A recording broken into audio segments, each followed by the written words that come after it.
Now, as a group, the Bee Gees were amongst the world's most famous singer-songwriters even after the tragic loss of twins Robin and Maurice Gibb. The legacy of the three brothers lives on through their incredible back catalogue. Well, recently, surviving brother Barry dropped in and he talked about his decision to release new solo material. He also took the opportunity to look back on the great times he shared with his incredible family. And he sings a little bit as well.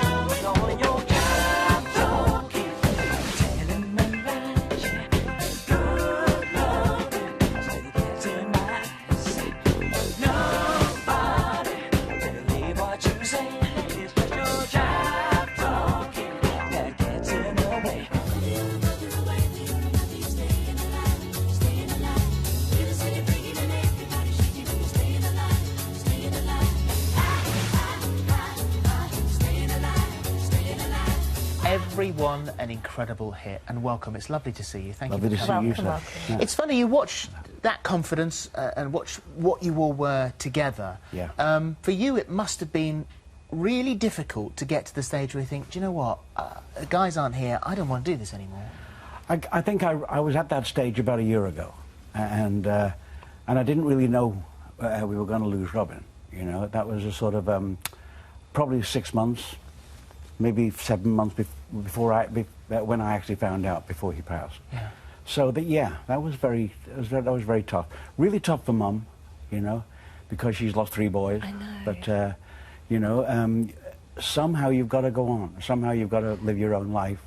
And my family's huge, and they're great spiritual strength. You know, they sort of kicked me.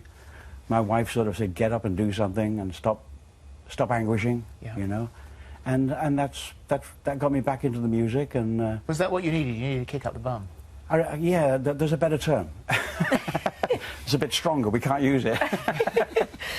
Yeah. And getting back into the music, having not done it for a while, I mean, how did that feel, stepping back out there and doing it? Well, we did do a show at the Hard Rock in Miami as a sort of a let's find out. Let's find out. Over time, I managed to put together the most amazing band. And we all got to know each other really well, and Sammy, Maurice's daughter, and my eldest son, Stephen, are all part of that, and they all perform. They're both incredible talents, and so it's still family, you know. It's more of a bit more of a show band now, you know. I don't see my brothers, but I know they're there. Yeah. And the music is therapy. Music is therapy. When you, as a family, as a bunch of brothers, what were you like? Similar, dissimilar personalities? We all similar, but all very different. And like any set of brothers or sisters, you know. And don't forget, Andy was also. It's 4 brothers, it's not 3. Of course. You know, yeah, so yeah. I always feel that the Bee Gees were 4 brothers. He was only 30 when you lost him. He was only 30, yes. Yeah. Andy was a bright spark and a lovely kid, you know, but he'll always be 30, you know, yeah. and that's how you have to think of it.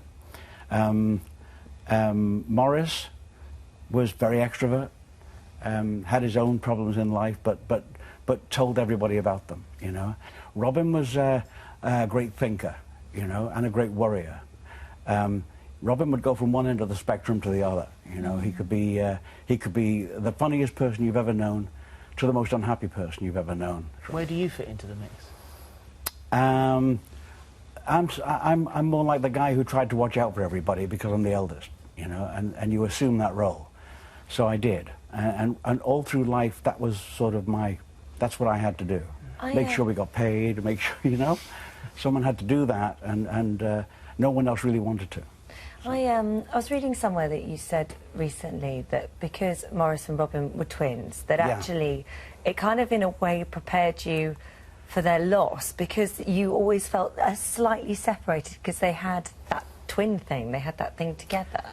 I guess it's the nature of the family. I mean, the eldest brother has a sort of a good psychological position.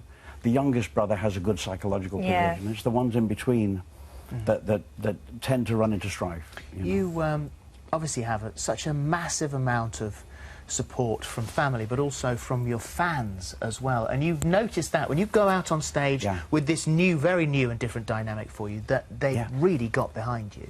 They have, and Australia was wonderful because that's where we grew up, and so they knew us as children. You know, we were children on television. We were a totally different thing than England. You know, no one got to know us here until we were in our 18, 19 years old. But there we were toddlers on television. I was very lanky and skinny, and Morris and Robin were very tiny. So if we did a show, the first TV show we ever did was in Brisbane, and they had to put Morris and Robin on T-shirts. so that we'd all fit into the shot, you know. What about creatively then, being on your own and now thinking about new material? What sort of direction? You could take it in any direction you like. Well, I've been working with Stephen, my eldest, and with Ashley, and we've been writing for about 6 months, 8 months, and we've got about 6 songs that are sort of ready to attack in the studio, but I've gone really sour on digital music. I don't like digital anymore. I want to go back to tape, so I'm refitting my studio at home with the old way. The old way. I miss what comes from making a record, which is white noise and excitability, which when you watch a film, you'd rather watch it on film than watch it in high definition. And if I was watching Ben-Hur, I don't want it to look that clear. I want it to look the way it was otherworldly. Well, that's why we won't let this show go HD, because first thing in the morning, no one wants to see that in HD. You know? Got me. You are, the Mythology Tour is September the 21st, you're in Birmingham at the LG Arena, then you go to Dublin on the 25th, then you're in Manchester on the 29th, you're at the O2 on October the 3rd. These are big venues. How do you feel about playing these big venues? A little terrified, a little nervous, but you know, it's a very solid show, and I think everyone who comes will have a great night, because it's such a spectrum of music, such a spectrum of songs. I have a lady named Beth Cohen who will do some of the Streisand songs with me, and it's quite varied, and I think I would go and see it. I'll go sit in the audience. Would you? Well, don't do that, because it'd be really quiet on stage. You brought your guitar. I did. It would be crazy for us not to ask you to, in some way, make use of it. I was hoping you would ask me. I know. We're going to say thank you very much indeed. Best of luck with the Mythology Tour, and we're just going to sit back and let you play. Okay. Thank you, Mr. Barry. I'll do something really old. Concert. This is a song that Michael Bublé just recorded and is on his new album, so I thought it might be appropriate.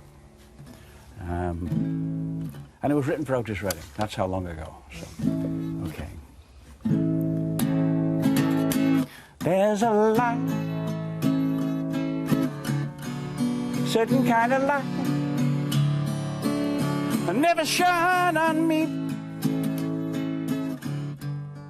I want my life to be live with you, live with you. And there's a way